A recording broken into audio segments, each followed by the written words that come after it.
es mudo. Tú vas a estar en magisterio, ¿verdad?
Buenos días a todos y a todas. Bienvenidos al tercer coloquio de salud mental, la intención de la mente, retos para la salud mental en México en su contexto pandémico, violencia, salud y universidad. Queremos agradecer a las instituciones organizadoras de este evento,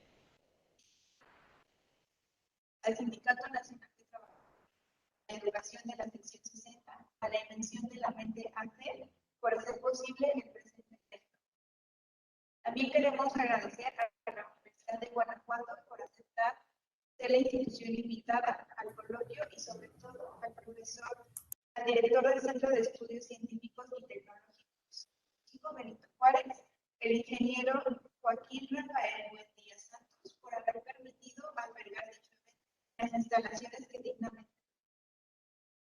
Mi nombre es Daniel Sarabia Rojas, es la moderadora de esta conferencia, la cual lleva por nombres Apuntes sobre salud mental y género.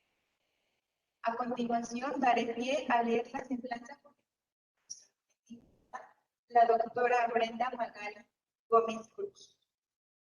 Es doctora y licenciada en Psicología por la Universidad Nacional Autónoma, con formación en 4 diplomados, entre estos, Desafíos del Feminismo en América Latina, en el Centro de Investigaciones Interdisciplinarias en Ciencias y Humanidades. También en Derechos Humanos por el Centro de Derechos Humanos de Victoria. Por otro lado, también medios digitales integrados a estrategias de enseñanza para el aprendizaje, la Zaragoza.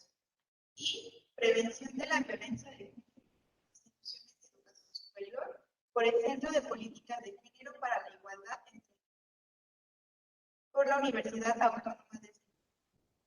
En 2016 realizó una estancia de investigación en el Departamento de Psicología Social en la Universidad Autónoma de Barcelona. Ha sido ponente y tallerista en congresos nacionales e internacionales.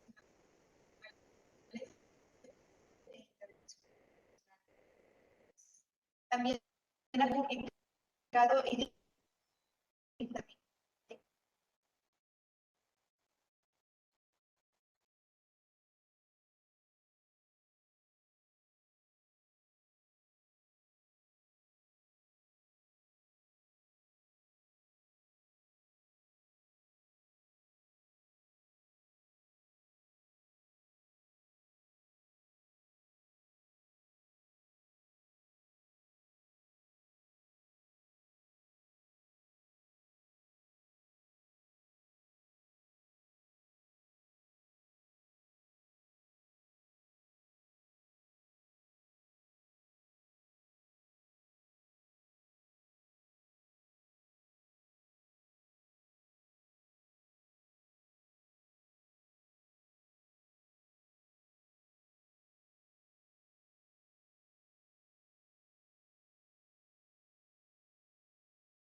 Bueno, ¿me escuchan?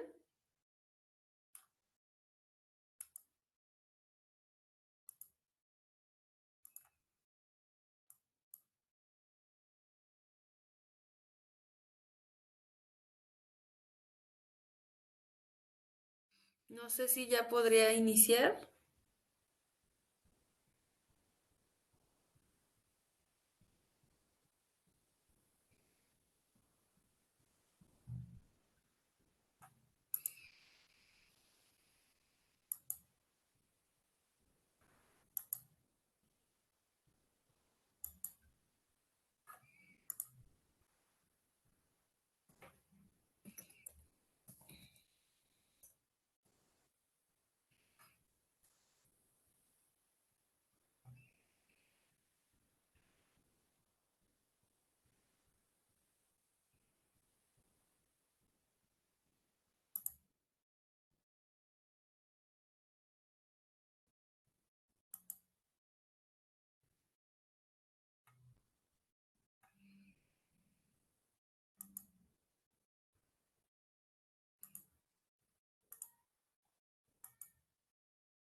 Ya, lo que me comentan es que sí me pueden escuchar y que también puedo iniciar, ¿verdad?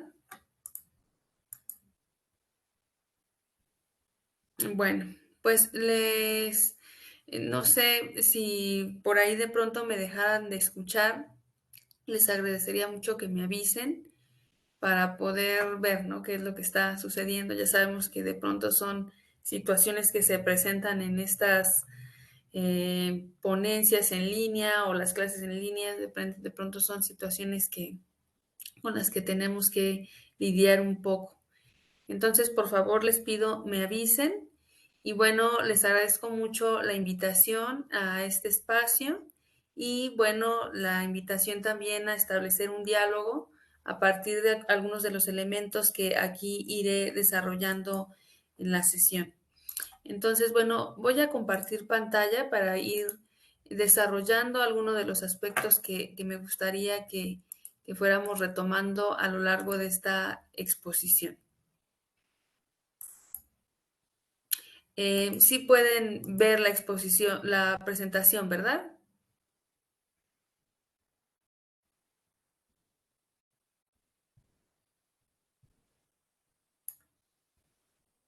Sí, sí, no sé si se ve. Entonces se ve y se escucha mi voz y bueno, entonces o subo el volumen.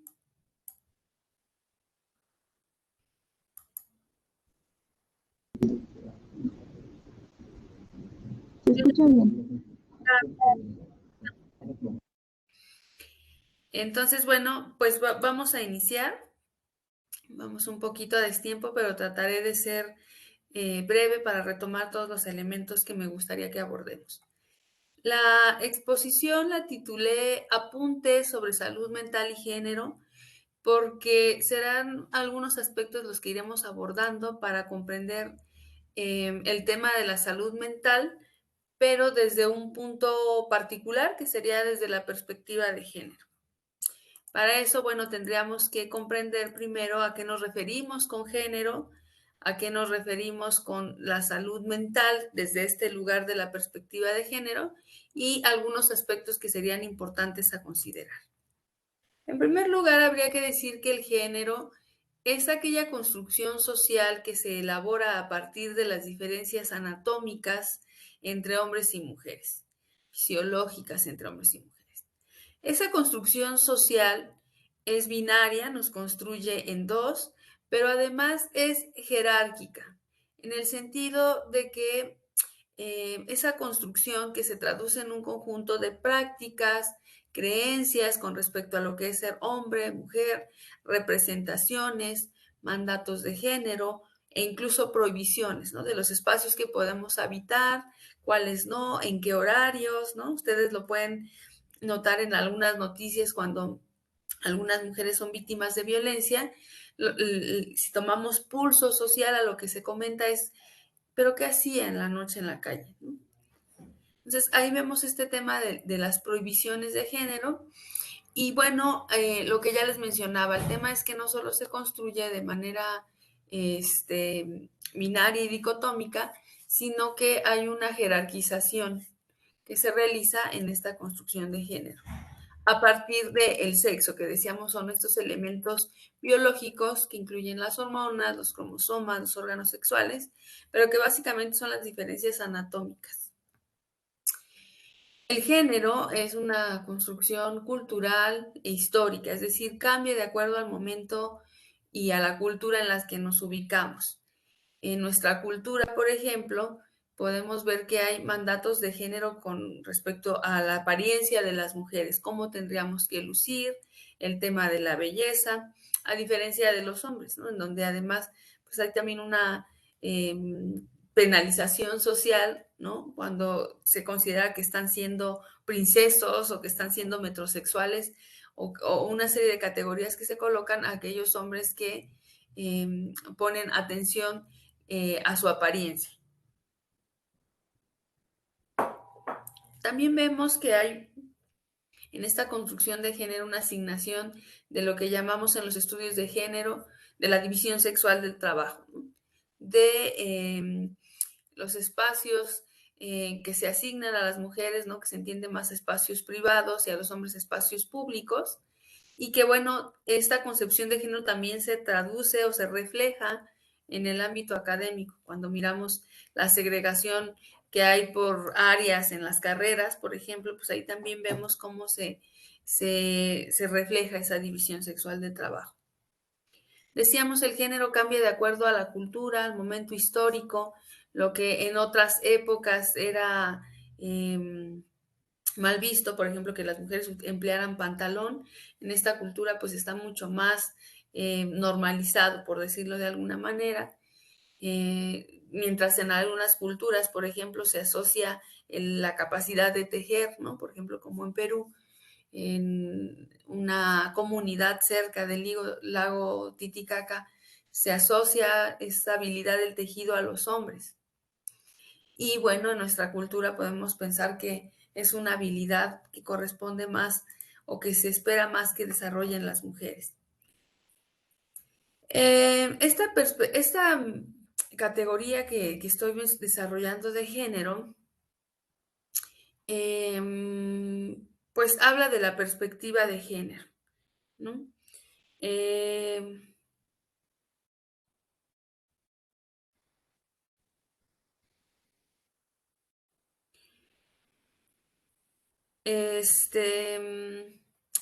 ¿Qué sería la perspectiva de género? ¿No? O sea, cuando yo les hablo de la construcción social del género, lo que digo es que lo hablo desde una perspectiva de género. ¿Qué es la perspectiva de género? Una mirada analítica dentro de las ciencias sociales, una mirada interdisciplinaria que nos permite analizar y comprender justamente cómo se construye el género, cómo se construye a los hombres en nuestra cultura, en nuestro momento histórico en el que estamos situados, cómo se construye a las mujeres, cuáles son las expectativas que se tienen, cuáles son los mandatos que se tienen para hombres y mujeres, cuáles son sus provisiones, y se entiende como sujetos construidos.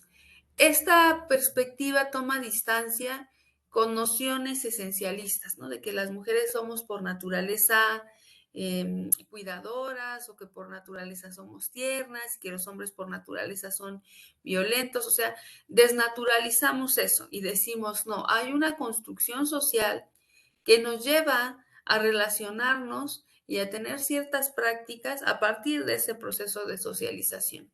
Ese proceso de socialización que se construye a partir de la comunidad, la familia, los medios de comunicación, en la escuela, ¿no? Y que entiende que no somos, no tenemos esa esencia, que hay una serie de procesos de socialización en donde hay relaciones de poder en la construcción de hombres y mujeres, y que en esas relaciones de poder las mujeres y lo considerado como femenino son colocados en una posición de desigualdad en relación a los hombres y lo masculino, como lo veremos más adelante. Esta perspectiva de género de la cual estoy partiendo, eh, digamos, tiene todo un bagaje histórico, un bagaje intelectual de aportaciones epistemológicas, teóricas del feminismo, entendiendo al feminismo como una aportación teórica interdisciplinaria, que también es movimiento social, que también es postura crítica, práctica ética y política, y que en el ámbito académico, pues, se refiere a esta doble mirada, ¿no? En donde construimos conocimientos científicos, pero que también tenemos un interés político de visibilizar las problemáticas sociales a las que se enfrentan las mujeres y las niñas, con el fin de transformar esas situaciones de desigualdad. Dentro de los estudios de género, por supuesto, también se pueden hacer estudios de las relaciones de género entre los propios hombres, pero siempre también tendrán esta finalidad de hacer una crítica y una transformación social de cara a una sociedad más justa para hombres y mujeres. ¿Qué implica la perspectiva de género?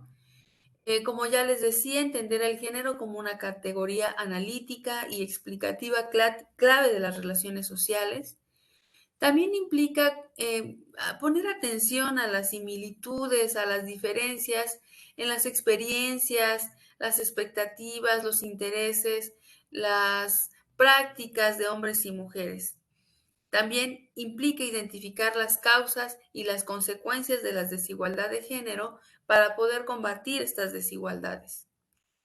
Implica también profundizar en la comprensión de las necesidades, los comportamientos, las actitudes del conjunto de la población, rehuyendo a interpretaciones esencialistas que expliquen que las mujeres somos como somos por naturaleza, ¿no? O que los hombres son como son por naturaleza.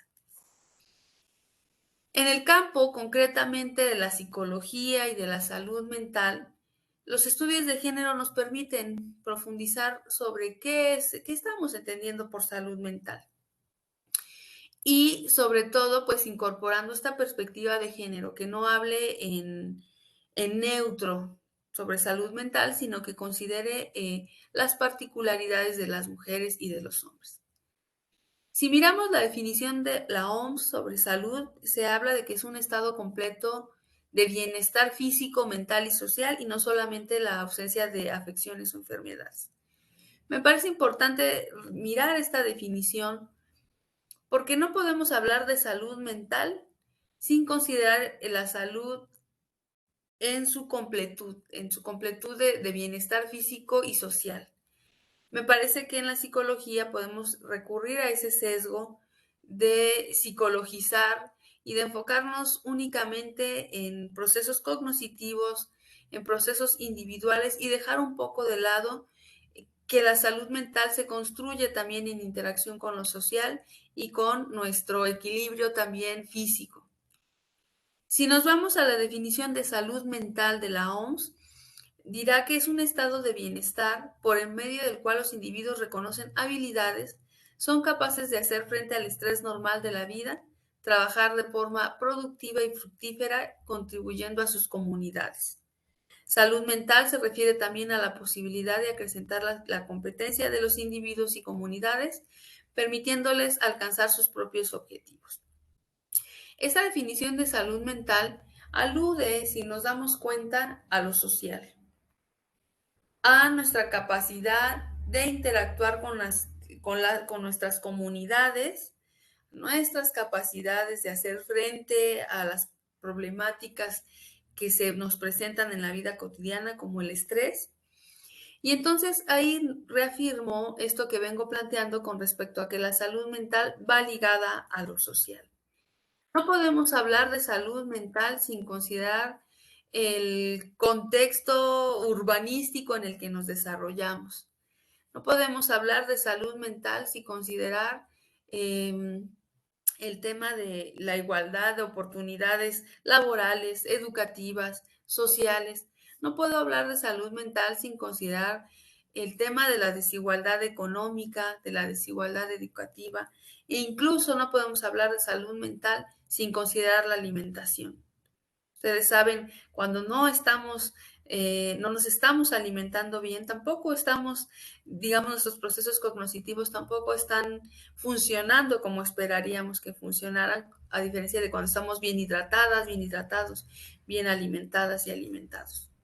Entonces, hay muchos determinantes sociales en el tema de la salud mental. Por ahí hubo una campaña en España sobre la salud mental que decía una serie de frases, ¿no?, que aludían a que la salud mental se vincula a lo social. No puedo hablar de salud mental también es poder decidir sobre tu propio cuerpo. Salud mental también es tener certezas de que llegarás a fin de mes. Salud mental también es tener trabajo. Entonces, vemos que hay una serie de elementos sociales que están en juego cuando hablamos de salud mental y un elemento clave será la categoría de género. Es decir, cómo todo esto que veníamos desarrollando en la primera parte de la ponencia, cómo hay elementos que no nos construyen de la misma manera hombres y mujeres, y que entonces en el tema de la salud mental también habrá implicaciones sociales y bueno, el género será un elemento muy importante. Entonces, bueno, la salud mental, dirá Mabel Burín, experta en salud mental y referente en los estudios de género, dirá, bueno, las mujeres somos las principales consumidoras de terapias psicológicas. Ella hablará de una feminización de la salud mental, pero además dirá, en esa feminización de la salud mental, aunque somos las principales consumidoras, resulta que no somos protagonistas para definir qué es la salud mental, qué es lo que nos genera problemas en nuestra salud mental como mujeres, y tampoco planteamos o somos protagonistas para plantear políticas públicas para atender el tema de la salud mental de las mujeres. Ella hace un recorrido histórico de cómo se ha entendido la salud mental a lo largo de la historia y cómo se ha construido a los hombres como sujetos racionales, como sujetos psíquicos, y las mujeres como objetos y como cuerpos también, ¿no?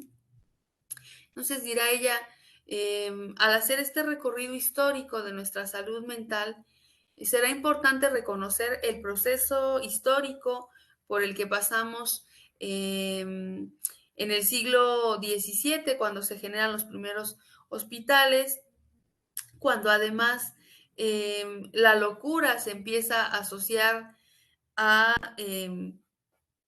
la falta de ajustarse de las mujeres a un sistema productivo y reproductivo, y cómo se empieza a patologizar una serie de elementos que, digamos, no tendrían por qué ser patologizados, ¿no? Pensemos, por ejemplo, en la histeria, ¿no? La histeria, que se definía como la enfermedad del útero y que implicaba una serie de tratamientos, ¿no?, como lavados vaginales con aguas como tratamiento, como la imagen que estamos mirando, ¿no? ¿Qué era la histeria? ¿Qué era la enfermedad del útero? Bueno, pues era tener desfallecimientos, insomnio, retención de fluidos, respiración entrecortada, dolores de cabeza, pérdida de apetito y tendencia a causar problemas, ¿no? Entonces, aquí vemos claramente una connotación de género de cómo se construye una enfermedad ligada, ¿no?, a la salud mental, ligada a la corporalidad, ligada al útero. Pero además se desconoce y no había esta pregunta de qué se entiende que las mujeres tengamos esa tendencia a causar problemas. Cuando miramos a lo largo de la historia, bueno, con frases como calladita te ves más bonita, el que las mujeres tomaran la palabra, por ejemplo, podría ser considerada como esa tendencia a causar problemas. Y cómo eso se patologizaba. Se patologizaba como una enfermedad que era la histeria, la enfermedad del útero y que, bueno, además requería un tratamiento psiquiátrico. En este sentido, Mabel Burin habla de que en el campo de la salud mental de las mujeres hay tres perspectivas, ¿no? Una perspectiva tradicional en donde las mujeres se asocian a una naturaleza, en donde a las mujeres se les esencializa y en donde la explicación está dada a partir de causas biológicas, ¿no? O sea, el tema de, bueno, es que están desequilibradas por su menstruación, porque cuando entran al climaterio, por el posparto. También dirá Mabel Burin, hay perspectivas psicodinámicas, ¿no? En donde dependerá mucho de que las mujeres lleguen a estados de equilibrio a partir de la intervención de personas expertas, ¿no? La persona experta será quien ayudará a que la persona tenga estos estados de armonía y equilibrio.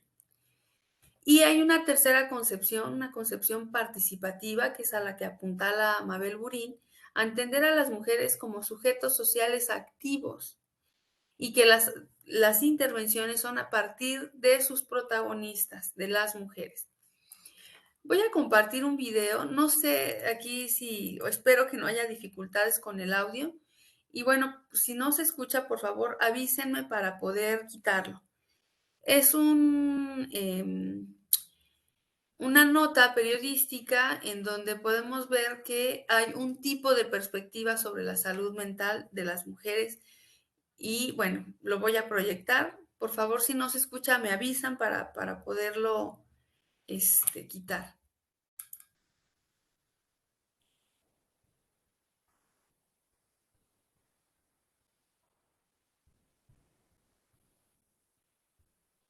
Y ya estamos de regreso y lo prometido es deuda. Ya nos acompaña aquí el psiquiatra Edilberto Peña, que ya es invitadazo de este programa. Gracias, Irán. Y vamos a hablar precisamente de la depresión y cómo se vive en hombres y mujeres. Sí, sí hay que partir de depresión y diferencias. El género femenino siempre se ve más afectado, incluso 4 veces más que los hombres. Y las causas para que sea esto son todas las cuestiones hormonales, las que pasan al principio de la adolescencia, durante el embarazo o el climaterio, que son momentos en los que las mujeres se deprimen mucho más que los hombres.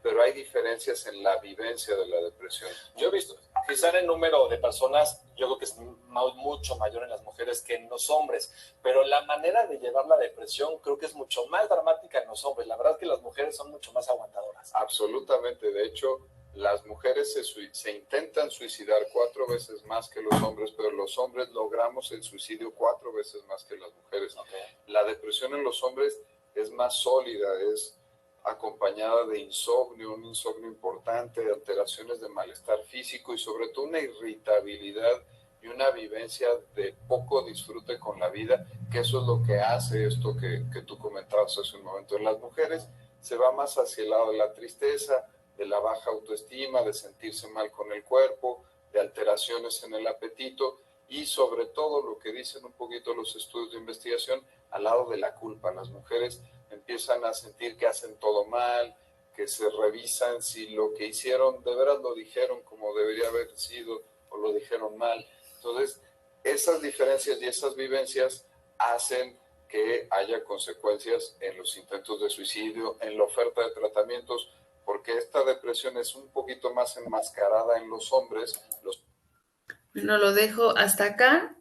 Lo que me interesaba mucho es que miráramos una de las perspectivas que ejemplificaba Mabel Burin, ¿no? Y si se dan cuenta, cuando la explicación es la depresión, la ansiedad, por cambios hormonales, por cambios de tipo más corporal, ¿no? Pues vemos en este caso una explicación más desde la perspectiva tradicional, ¿no? Donde la explicación está en el tema hormonal. Entonces, bueno, claro, en la menopausia, en el posparto, en la adolescencia, hay una serie de desajustes hormonales y esa es la explicación de estos malestares de las mujeres. Lo interesante aquí es, desde la perspectiva de género, es que miremos por qué concretamente en esas edades, por qué, por ejemplo, en la menopausia, ¿no? Aquí, por ejemplo, en mi tesis de doctorado, que fue sobre la experiencia de no maternidad en mujeres que ya se encontraban, digamos, biológicamente ya no estaban en la posibilidad de ser madres, era muy interesante cómo había una presión social a ser madres y cómo para algunas, por ejemplo, de las participantes, el hecho de que les hayan extraído la matriz implicó una crisis de género, al pensar, bueno, ya no soy yo una mujer completa porque no tengo matriz, o en otro caso, ya no soy una mujer porque no me puedo embarazar. Y que claro, esto tiene que ver con esta construcción social. Uno de los mandatos de género con más potencia y fuerza para las mujeres justamente es el de la maternidad. Y entonces, claro, ahí podemos encontrar una de las explicaciones de por qué las mujeres generan estos malestares en ese momento, por ejemplo, del climaterio y de la menopausia. Esto no significa que desconocemos los... Ajá. Ah, sí, sí me duele. ¿A dónde fueron siempre? ¿A la chula? María también. Creo que se prendieron por ahí algunos micrófonos. Entonces, si pudieran desactivarlos para continuar. Gracias.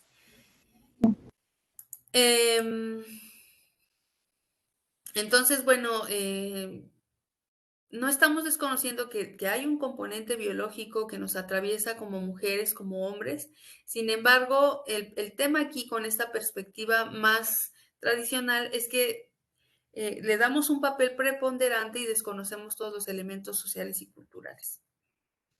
En este aspecto, Mabel Burin habla de estos paradigmas existentes con respecto a la salud mental y nos habla de este modelo psicopatológico, ¿no? En donde patologizamos a las mujeres a partir de la biología, un modelo emotivo sensible en donde las mujeres necesitan, ¿no?, esta intervención del especialista para poder armonizar, ¿no?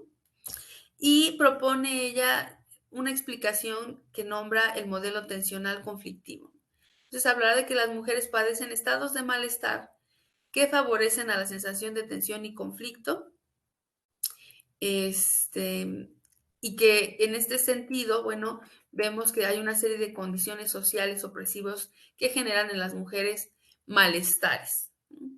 Y ahí hará Mabel Burin una diferencia importante entre enfermedad y malestar. Dirá, hablemos del malestar de las mujeres, los malestares que tienen como causas hechos sociales.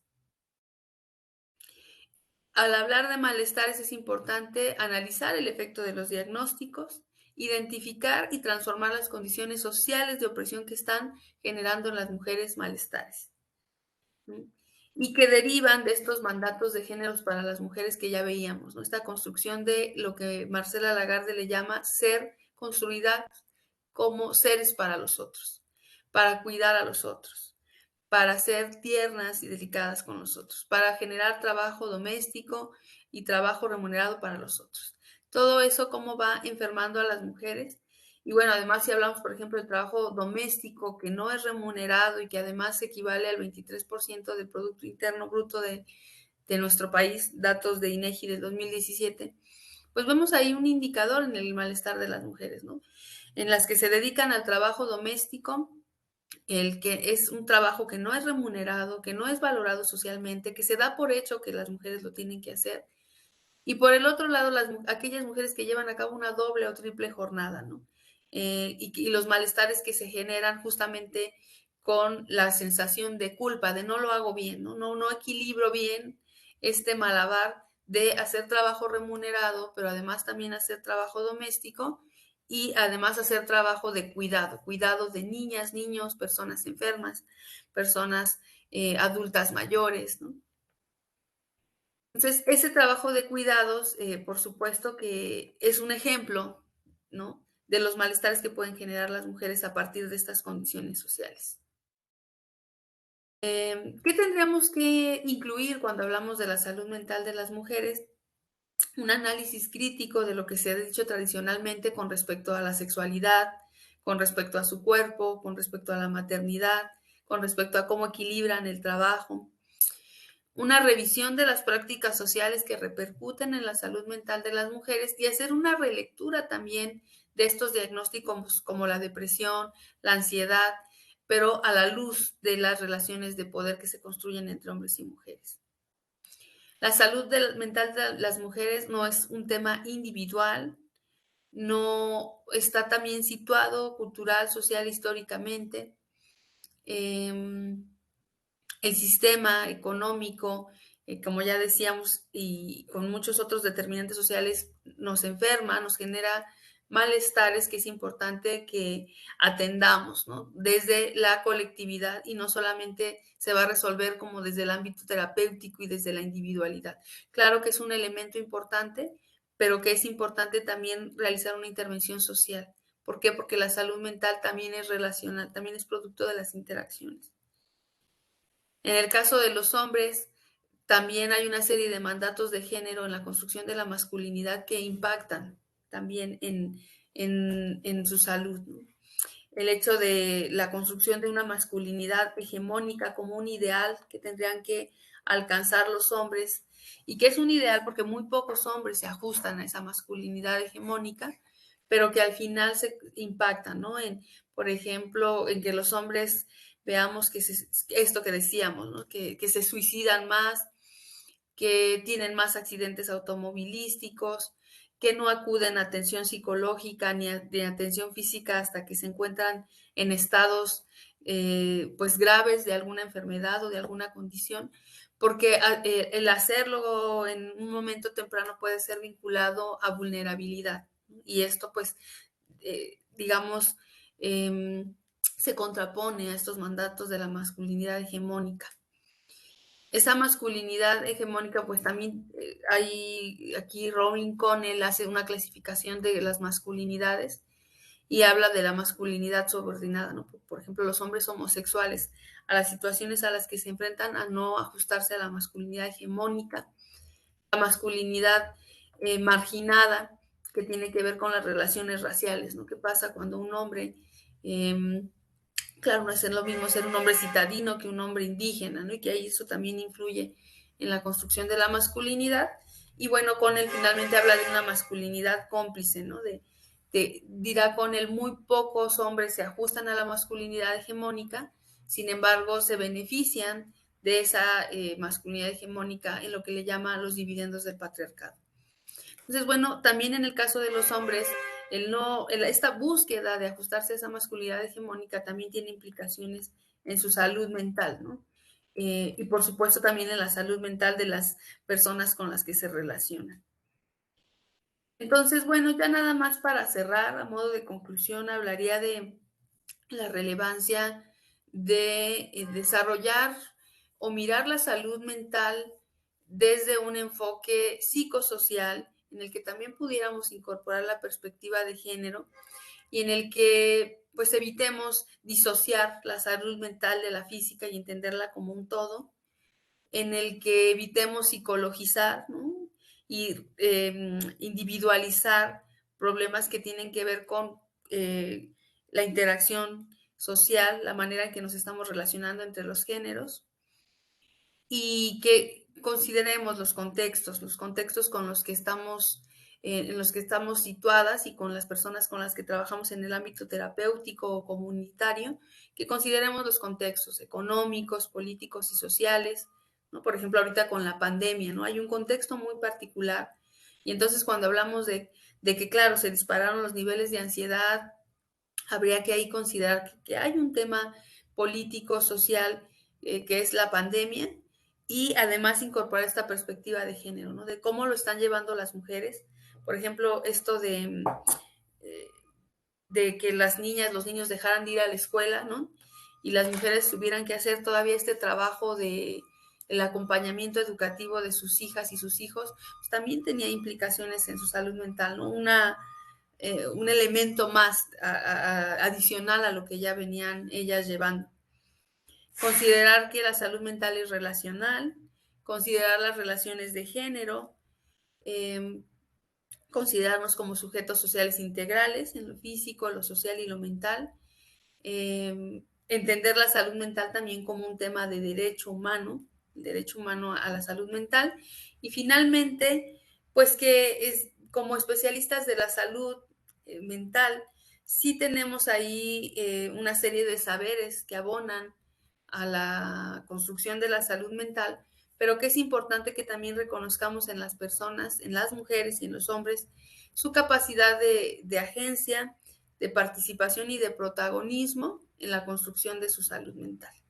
Eso creo que me parece que también es muy importante que no lo perdamos de vista. Entonces, bueno, yo lo dejaría hasta acá. Les agradezco mucho su atención. Les dejo el correo, mi correo electrónico, por si tuvieran algún comentario o quisieran profundizar con alguno de los temas que aquí se tocaron. Y bueno, pues les agradezco mucho su atención y me gustaría escuchar si tienen algún comentario o alguna duda sobre lo que aquí se estuvo compartiendo.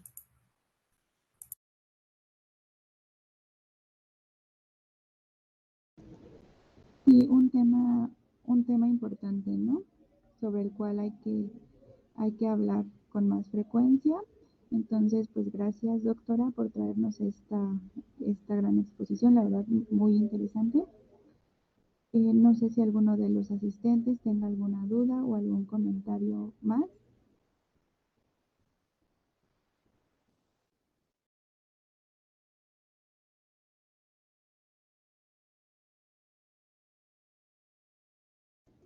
Bueno, me parece que por ahora no, doctora, pero pues le agradecemos muchísimo su presentación. Vuelvo a reiterar, súper interesante, ¿no? Lo que nos trae y pues bueno, agradecemos también a cada uno de ustedes por haber sido partícipes de este coloquio, ¿no? Y pues bueno, también los invitamos a continuar en las siguientes ponencias, mesas de debate o talleres. ¿Vale? Entonces, muchas gracias, doctora, nuevamente, y gracias a todos los asistentes.